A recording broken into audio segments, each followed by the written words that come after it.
Mesdames et messieurs, chers frères et sœurs en Christ, je vous salue dans le merveilleux nom de Jésus. Nous sommes aujourd'hui mardi 1er septembre. Ce soir, nous avons notre édification habituelle. Nous allons, après avoir parlé de l'absence de communion, d'abord c'était la communion promise, ensuite l'absence de communion, les raisons de l'absence de communion avec Dieu. Aujourd'hui, nous allons parler de la perte de la communion. C'est-à-dire que là, c'est la fin de tout, le sarment a séché, il ne reste qu'à être coupé et à être jeté au feu. Donc, nous étudierons à présent de quelle manière on peut perdre cette communion. Il faut donc faire la différence entre l'absence et la perte. L'absence, c'est que il faut faire des efforts. Il faut faire des efforts pour que cette communion s'enclenche, se fasse, fonctionne. Mais la perte, c'est qu'il n'y a plus d'espoir.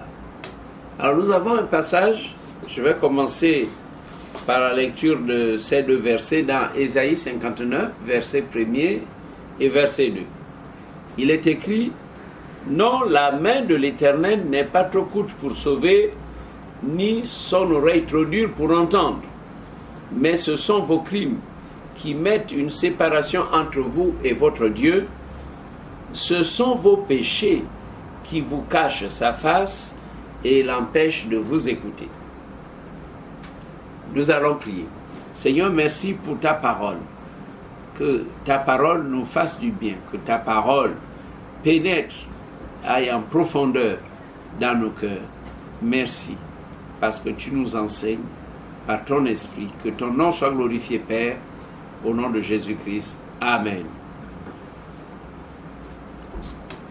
En ce qui concerne l'absence, c'est que le départ a été mal amorcé. La communion avec Dieu ne s'est pas faite en réalité. Comment se manifeste cette perte de communion? Le livre de Ruth, dans Ruth chapitre 1er verset 2, on parle de Kiljon. Kiljon, cet homme-là, dont le nom signifiait languissant, affaiblissement, abattement, dépérissement. Donc Kiljon signifiait tout ça. Celui qui est languissant, c'est celui qui n'est jamais satisfait de ce qui se fait ou ce qui se dit autour de lui. C'est une maladie qui règne dans le monde, chez ceux qui n'ont pas rencontré le Seigneur et dont le cœur est vide. Ce sont des gens insatisfaits.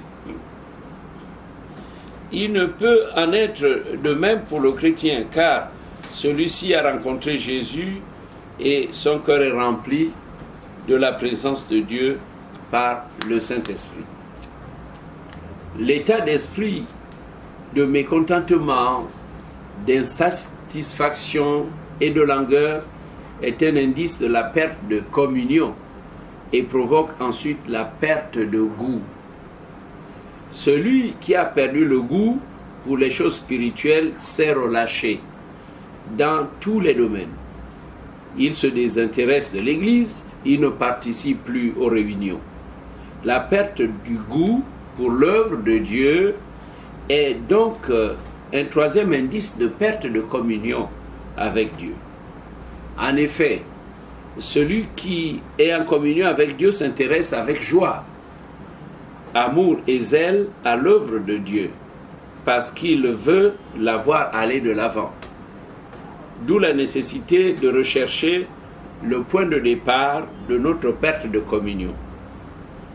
Apocalypse chapitre 2 verset 5 dit: « Souviens-toi donc d'où tu es tombé, répands-toi et pratique tes premières œuvres. » Souviens-toi donc d'où tu es tombé. Qu'est-ce qui t'a fait chuter? Alors, il faut revenir au point de départ et découvrir la panne, découvrir ce qui a manqué, ce qui n'a pas marché. Sinon, la principale raison de la perte de communion avec Dieu, c'est le péché. Le péché. Donc, Ésaïe 59, verset 2, je l'ai lu tout au début. Au verset 2, il est dit: « Mais ce sont vos crimes qui mettent une séparation entre vous et votre Dieu.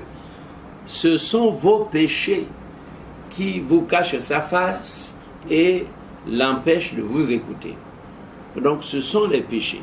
Donc, la principale raison, je le répète, de la perte de la communion avec Dieu, c'est le péché. Et puis, Ésaïe donne le détail, donc il énumère les péchés d'Israël. Au verset 3, il dit: « Car vos mains sont souillées de sang et vos doigts de crime. vos lèvres profèrent le mensonge, votre langue fait entendre l'iniquité. C'est bien qu'on ait le détail des péchés. Parce que dans certaines grandes religions traditionnelles, le péché, c'est avoir tué. Alors, si tu n'as pas tué, j'ai vécu, je n'ai tué personne, donc moi, j'irai au ciel. Non, mais quand vous lisez Galates, il y a tout un éventail de péchés. Hein? Contraire, n'est-ce pas, aux fruits de l'esprit. Donc c'est bien, disais-je, d'avoir les détails des péchés. Pour ne pas dire, ah, celui-là c'est un péché mortel, ça c'est un péché fort. Hein? Non, tout péché est un péché. Toute iniquité est un péché. Tout péché est un péché. Le mensonge. Alors, on peut mentir couramment, souvent, parce qu'on a peur, parce que bon, on ne pouvait pas dire au patron que je me suis réveillé en retard, mais on vient mentir en disant non, les flics m'ont arrêté en cours de route. Bon, voyez, le mensonge, c'est pas un petit péché, c'est un péché. C'est un péché de la même taille que les autres. Alors c'est bien le détail que le prophète Ésaïe donne. Il dit à Israël, car vos mains sont souillées de sang. Alors ça veut dire qu'il y avait des crimes de sang. Et vos doigts de crimes.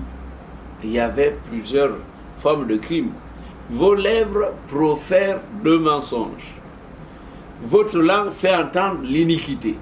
Ah, c'est bien aussi de réaliser qu'on peut pécher avec la langue. La bouche qui parle beaucoup ne manque pas de péché. Donc il y a la langue, c'est une petite membrane, mais vraiment qui est terrible. On peut tuer avec sa langue.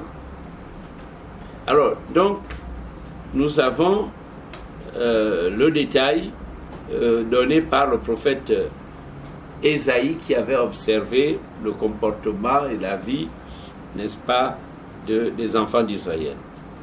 L'apôtre Jean dénonce comme mensonge l'attitude de ceux qui connaissent la vérité sans la mettre en pratique. Quelqu'un connaît la vérité, mais il fait le contraire. Alors, le manque de désir sincère de faire ce que nous avons reconnu être vrai, nous savons que ça c'est bon, mais nous faisons le contraire. Alors, c'est une forme de mensonge, une forme d'hypocrisie. On n'est pas droit devant le Seigneur. Alors, ce qui fait la faiblesse du christianisme actuel, c'est qu'il y a trop d'apparence et d'illusion. Chez beaucoup de ceux qui se disent chrétiens, il y a beaucoup d'apparence et beaucoup d'illusion chez ceux qui se disent chrétiens. Chez beaucoup, ce n'est pas tout le monde, mais chez certains chrétiens. Récapitulons un peu ce que nous venons d'attendre. Alors, les mains souillées de sang, les doigts souillés de crime, les lèvres qui profèrent le mensonge, les critiques, les accusations, trahison. Voyez, la langue et la bouche, il y en a qui sont dans une fosse, dans un trou d'iniquité. Alors, si ta langue est dans l'iniquité, tes lèvres sont souillées, alors tu adores Dieu, tu témoignes, tu prêches. Et voyez, nous pouvons comprendre pourquoi quand le prophète Ésaïe a la révélation du Seigneur, Sa Majesté le Seigneur assis sur un trône élevé, il voit la gloire et il avait vu que les pans de sa robe remplissaient le temple. Donc Dieu assis sur un trône, mais la terre était son marchepied et les séraphins, ces anges aux 6 ailes, criaient chacun à son tour, Saint, Saint, Saint est l'Éternel des armées. Il y a eu une opération, donc au bénéfice du prophète. D'abord, le prophète, tout tremblant, craignant mourir, parce que en Israël, il savait qu'on ne pouvait voir Dieu et vivre. Si tu vois Dieu, c'est que c'est fini, tu es mort. Donc, comme Esaïe voit Dieu, alors il s'est dit, c'est fini. Malheur à moi, hein, je suis mort. Mais, alors, les anges vont purifier ses lèvres en prenant des braises sur l'autel, ils ont purifié ses lèvres. Et voilà que l'homme purifié, c'est quand l'homme est purifié que le Seigneur de gloire, le Dieu Tout-Puissant lui dit, qui enverrai-je et qui marchera pour moi. Je voudrais attirer l'attention des chrétiens sur le péché de la langue, le péché des lèvres, le péché donc des lèvres qui profèrent le mensonge, le péché de la langue qui critique, de la langue qui accuse, la langue qui trahit. Est-ce que votre langue fait entendre l'iniquité?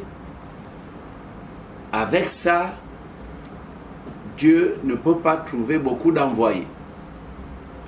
Et c'est ça qui fait que, bon, malgré l'effectif de l'Église, une Église pleine, mais on ne trouve pas des valeurs divines, des hommes remplis du Saint-Esprit, des jeunes comme à l'Église primitive, des jeunes comme les Philippe, des jeunes comme au temps de l'apôtre Paul, des Timothée, ainsi de suite. Pourquoi? Parce qu'il y a un blocage. Là, il faut que Dieu se révèle aux uns et aux autres. Et ce n'est qu'après la sanctification que Dieu va dire, qui enverrai-je? Et quand cette question est posée, c'est l'homme sanctifié qui peut dire, me voici, Seigneur, envoie-moi. Donc, retenons que si nous sommes là, comme cloués dans un fauteuil, si nous sommes dans notre quartier, dans notre environnement, incapables de parler de Jésus, incapables d'avoir un cœur désireux de voir l'œuvre de Dieu aller de l'avant, nous sommes comme paralysés. Cette paralysie vient du péché. Et là, nous ressemblons à un sarment qui a séché, un sarment qui n'est pas alimenté. Voilà, je suis en train de faire une illustration. La deuxième raison de la perte de communion avec Dieu, c'est l'amour du monde. La mondanité. Jacques chapitre 4 verset 4 dit, « Adultères que vous êtes, ne savez-vous pas que l'amour du monde est inimitié contre Dieu? Celui donc qui veut être ami du monde sera ennemi de Dieu. » Alors là, on peut découvrir que aussi cet amour du monde est une forme d'adultère. Tout comme dans l'Ancien Testament, les idolâtres, l'idolâtrie était aussi une forme d'adultère. Donc il y a plusieurs types d'adultère. Adultère que vous êtes, dit Jacques, ne savez-vous pas que l'amour du monde est inimitié contre Dieu? Celui donc qui veut être ami du monde sera ennemi de Dieu. Alors, nous pourrons lire un verset, on le trouve dans 1 Jean, chapitre 2, verset 15. Je le lis. « N'aimez pas le monde ni les choses qui sont dans le monde. Si quelqu'un aime le monde, l'amour du Père n'est point en lui. » Verset 16. « Car tout ce qui est dans le monde, tout ce qui est dans le monde, et Jean donne les détails. 1. La convoitise de la chair. 2. La convoitise des yeux. 3. L'orgueil de la vie. Tout ça ne vient pas du Père, mais vient du monde. la convoitise de la chair, la convoitise des yeux et l'orgueil de la vie. Tout cela ne vient pas du Père, mais vient du monde. Et le monde passe, et sa convoitise aussi, mais celui qui fait la volonté de Dieu demeure éternellement. Alors, donc, là, nous venons de parler, n'est-ce pas, de la mondanité. La mondanité. La mondanité, c'est le fait de se lancer, de se faire entraîner par le courant, tout ce qu'il y a dans le monde, l'orgueil de la vie. Je ne sais pas, j'ai souvent le cœur serré quand je vois un beau garçon, une belle femme, avec des pantalons troués, déchirés, mais alors tu as des trous, au niveau des cuisses, des trous partout. Ah, mais un habit, si tu prends un pantalon, il ne doit pas être troué. Bon, heureusement que les robes ne sont pas trouées comme ça. Mais c'est curieux, ça, il y a une mode sur les pantalons. Alors, regardez, et beaucoup sont sur la mode. Et je me souviens des moments où on parlait de la poitrine au firi, c'est-à-dire que les seins, il faut que les seins soient bien arrondis et bien gonflés. Et les femmes qui avaient une faible poitrine voulaient bomber leur poitrine, gonfler leur poitrine, pour mettre en valeur leur buste, leur poitrine. Et là, c'était l'orgueil de la vie, une sorte de vanité. Alors, en tout cas, quand on a un esprit mondain, c'est pas bon. Un esprit mondain. C'est comme si on voulait corriger Dieu. Dieu t'a-t-il mal créé? Écoutez, je pose une autre question. Est-ce que c'est parce que tu mettras tous ces artifices qu'on va t'aimer? Alors, tous ceux qui sont dans les artifices, pourquoi divorcent-ils? Pourquoi? Pourquoi des femmes aux lèvres rougies, rouges à lèvres, pour ajouter plus de beauté, beauté plus, sourcils, vraiment peint, beauté plus. Parfois, on rajoute des cils, on les rallonge. Aïe, aïe, aïe. Il y a maintenant une mode de tresse avec des longs cheveux. En fait, nous savons que quand une femme a des longs cheveux, ce ne sont pas ses cheveux. Ce ne sont pas ses cheveux. Alors, bon, alors tu achètes les mèches des Indiennes qui sont mortes. C'est ça. Les cheveux, là, on les coupe. Et c'est bien soigné. Et tu vois des beaux cheveux dans un magasin. C'est les cheveux d'une Indienne qui était possédée, qui avait des démons sur elle. Voilà, les démons là seront sur toi. Parce que, tu vois, tu as l'esprit de mondanité. Donc les démons suivent tous ceux qui sont dans la mondanité. Je voudrais que vous vous redressiez, mesdames et messieurs, que vraiment vous appeliez Dieu à votre secours, que le Seigneur vienne à votre secours. Faites attention avec la mode qui ressemble à une folie. C'est les plaisirs de la chair, les désirs de la chair, la mondanité.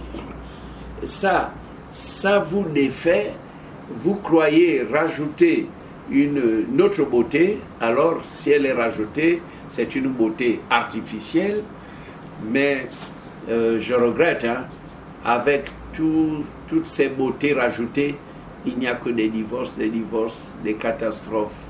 Non, restez naturel.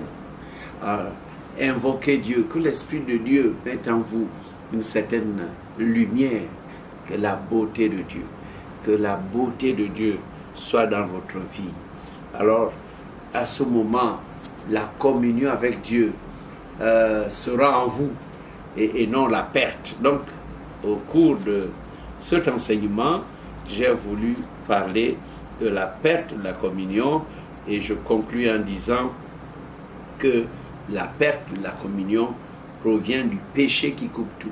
Ce sont vos péchés qui vous cachent et qui font que Dieu ne vous voit plus.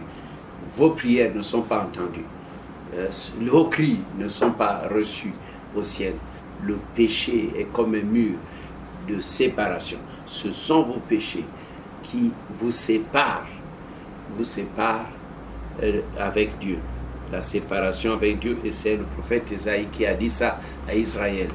Alors, donc, revenons tous, soyons consciencieux, revenons au Seigneur avec humilité et disons: Seigneur, je veux être naturel, je veux plutôt ta beauté, pas celle que le monde me commande de faire. Regardez, les gens achètent des pommades, des produits qui brûlent le corps. Ah, c'est malheureux. Malheureux de vouloir changer sa peau. Hein? Non, reste noir ou bien reste brun ou reste roux si tu veux, ou jaune, mais ne change pas ton teint. Non, Dieu t'a créé, vraiment tu es une merveilleuse créature. Laisse les choses telles que Dieu les a fixées dans ta vie et sois vraiment abondamment béni. Que Dieu vous bénisse. Seigneur, merci. Merci. Que le péché ne fasse pas de nous des sarments séchés et susceptibles d'être jetés au feu. Seigneur, nous voulons être des sarments qui sont nourris par la sève qui monte, n'est-ce pas, au cep, et nous voulons rester en vie, que la vie de Dieu, c'est-à-dire la communion avec Dieu, soit au beau fixe. Seigneur, renouvelle notre communion avec toi. Nous ne voulons pas aller dans la perte. Là, c'est l'extrémité. Seigneur, qu'il n'y ait pas de perte de communion dans les vies des chrétiens. Viens et aide tous tes enfants au nom de Jésus-Christ. Amen.